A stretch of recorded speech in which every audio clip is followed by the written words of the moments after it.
Hello, everyone. This is Kathy Mazak from Scholar's Voice coming to you live to talk about the consequences of delaying the right decision in your academic career.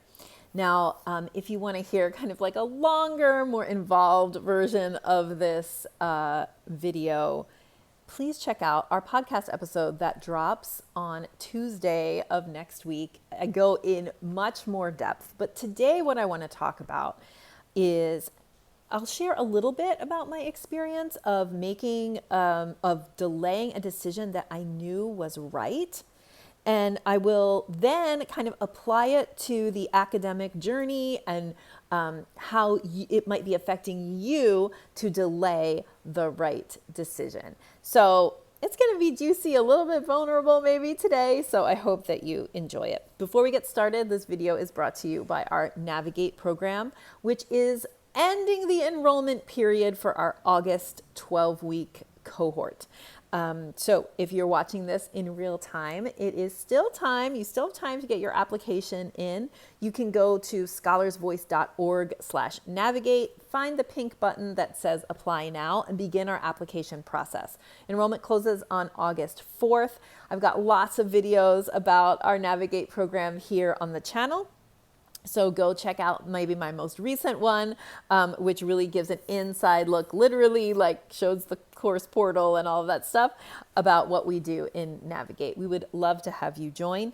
If you're not watching in real time and you go to that link, you'll find the pink button says get on the wait list. And so you can go ahead and sign up to be on the wait list to be the first ones to know when our next cohort starts and to get an invitation to apply. So all right, let's get started. So in this year, 2023, and actually the story here starts in May of 2022.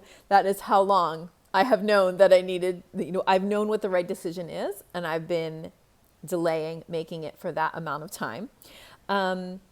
Pretty much, I guess to say like the short version of things, in May of 2022, I had an intensive with my coach, Natalie Miller, and she and I really thought about our program suite and this professional development business called Scholar's Voice, and came to the conclusion that there were too many program parts, and the business had started to feel really weighty and heavy for me. And I realized that the way we were delivering programs and the number of programs we were delivering was too complicated, and everything needed to be more simple and more impactful.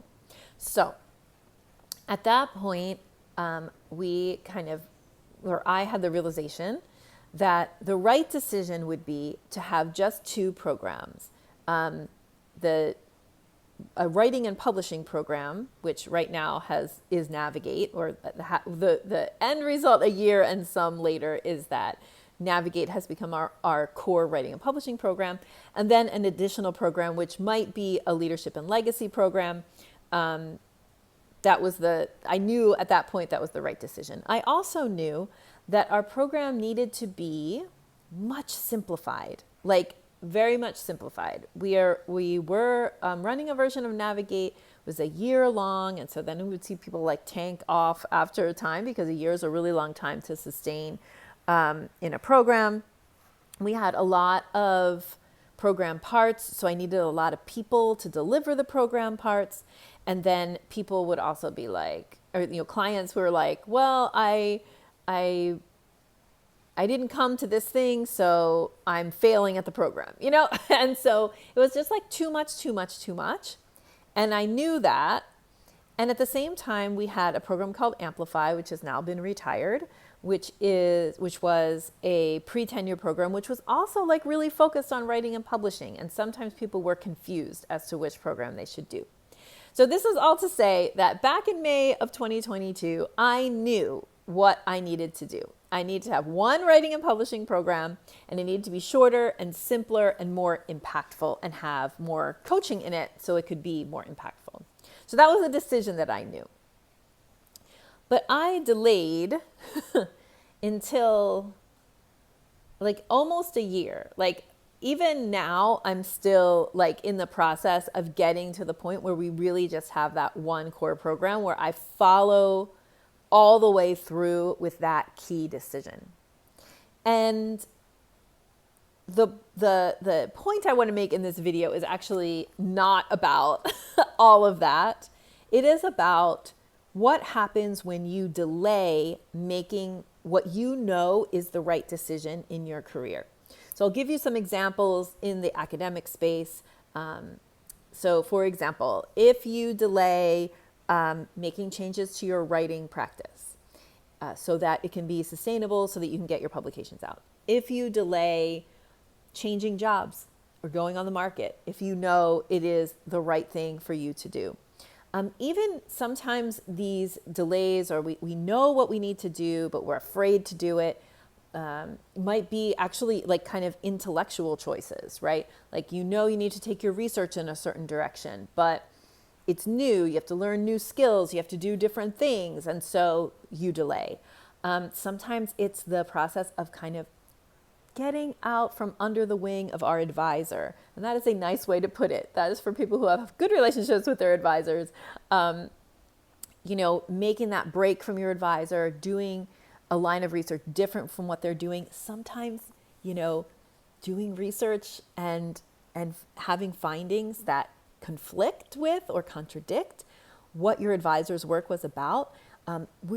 All of those kinds of changes that I just mentioned are sometimes we know the right thing to do, but we are delaying making that choice.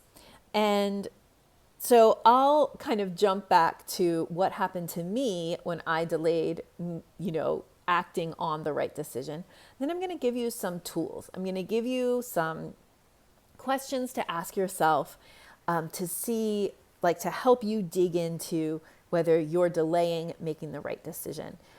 So what happened to me after I knew, last summer, I knew the kind of changes I had to make.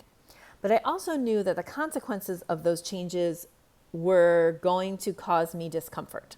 Okay. So for example, I knew that if I simplified the programs, I would need fewer coaches. So I might have to let somebody go. Somebody who is great, coaches who are great, because all of our coaches were so great. I might have to let one of those coaches go, or more than one of those coaches go. I also was afraid to kind of cut the number of programs, because I was like, well, we'll make less money if we don't offer all the program suite. But it was also it was costly to my health, but also to the team. It was a lot of work to deal. So you had to pay more people to be able to launch 3 different programs 4 times a year. It was a lot. And it took a lot of woman power to do that.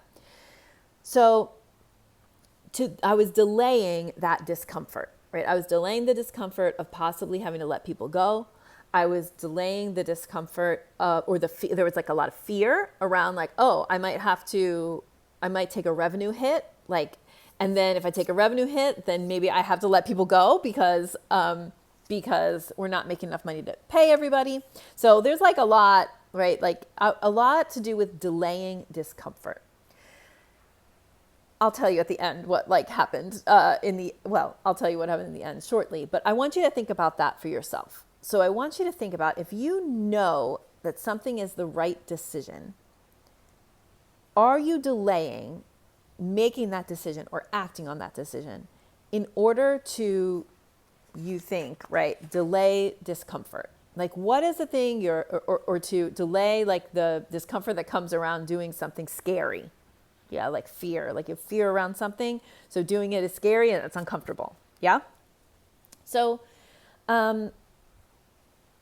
a lot of times I think we are trying to delay discomfort, or we are acting out of fear of being uncomfortable. We are acting out of fear of discomfort, that one of our decisions or one of our actions is going to cause discomfort. So I want you to sit with that for a minute and see if that resonates with you in any of those decisions that you know is really right. That you are but you're delaying you're making decisions in order to delay discomfort. Okay, I want you to think about that. Then I'll tell you the end. It's not the end yet, but it's like partially the end of my story. And then I'm going to give you a set of questions to ask yourself to really dig into this idea of delaying the right decisions. And I encourage you, if you want a longer version with all the details of this video, you can check out our podcast, which drops on Tuesday. So, what happened? Well, yes. Oh, good, Sarah. Great. I'm glad that's powerful. I got some good questions for you in just a second. But here's what I'll say. I made myself way more uncomfortable by delaying discomfort. With that idea of delaying making that right decision, I caused myself much more discomfort for longer than if I had just made the right decision in May of 2022. Here's how. I had to let people go anyway. So I was trying to avoid letting people go. And so I spent a lot of money. We used all of our business reserves to fund a team that was too big because I didn't want the discomfort of making the right decision, which I knew was going to lead to letting people go. And guess what? Had to let people go anyway. And so that was emotionally difficult, as it would have been in May 22. It was just as emotionally difficult in February of 2023 when I actually did it. But guess what? I'd burned through all of our company cash reserves. And so it was even more difficult because it was accompanied by, oh my gosh, I have to do this because we don't have the money to pay people, which is even more discomfort. So trying to avoid discomfort, I caused myself way more discomfort emotionally and also financially. We're still climbing out of that financial hole that was really caused because I delayed making the right decision. So that's the short version. So let me give you some questions to ask yourself. How is delaying making the right decision comfortable? All right. So if you know you've got a decision you need to make, a right path you want to take, think about how is delaying doing that comfortable for you? Okay. And then the next question, how is delaying making the right decision or delaying discomfort, right? So think about what are you trying to avoid, right? What are you trying to avoid? What uncomfortable thing are you trying to avoid doing by not making the decision? Here's a clear example. If you've been thinking about enrolling in our Navigate program and you're like, it costs $4,500 and it is uncomfortable to spend that amount of money, right? So it's more comfortable to hold on to that money. You're not enrolling because you are trying to delay the discomfort of spending that money. And the next question is, how is the delay causing you more discomfort? Okay, so how is the delay causing you more discomfort? So for me, I delayed making the right decision in May of 2022 and simplifying and streamlining our program suite.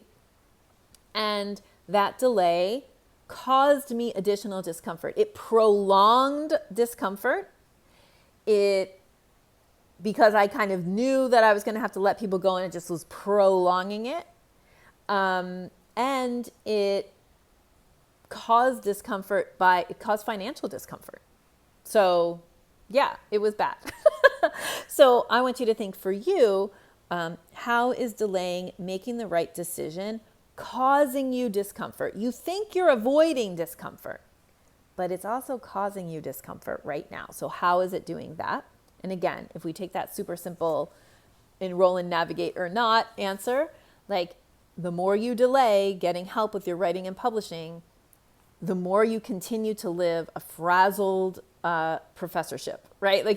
You continue to be frazzled and pulled and overworked and still not publishing. Okay, so you're still delaying the result you want and you're feeling bad while you do it. So in some ways, for many people, it's don't wait to solve the writing and publishing problem. Face the discomfort of spending the money now and do it so that you can get to comfort faster. Okay, so that's one way. So the three questions that I just said were, how is delaying making the right decision comfortable? How is it delaying discomfort? And how is it causing discomfort? All right, so those are 3 questions to ask yourself. And then in addition, how is delaying the right decision costing you? How is it costing you? How is delaying making the right decision robbing from your future? Okay, so it's costing you right now. So for example, again, if we take the Navigate example, if your writing and publishing is not getting solved, your publications are not coming out, it's costing you. It's costing you in grants you could get. It's costing you in promotion. It's costing you in not having your voice in the world, right? How is it costing you? And how is it robbing from your future to delay making that right decision, right? Like how is it prolonging that future end result that you want? And similarly, the last question is, how is delaying making the right decision postponing your happiness, right? So going through some discomfort, facing our fears, doing what we know, to do something that we know is right. I'm not saying just like blindly face fears. I'm saying you know a decision you need to make, switching jobs, joining Navigate, whatever other thing, that quitting something that you should, a committee or an obligation that you've had before, like quitting something that you know is going to make people mad, right? All of those things, you can ask yourself these questions. You know the right decision inside, so ask yourself these questions. How is delaying the right decision comfortable for you? How is it delaying discomfort? How is it causing discomfort? How is it costing you? How is it robbing from your future?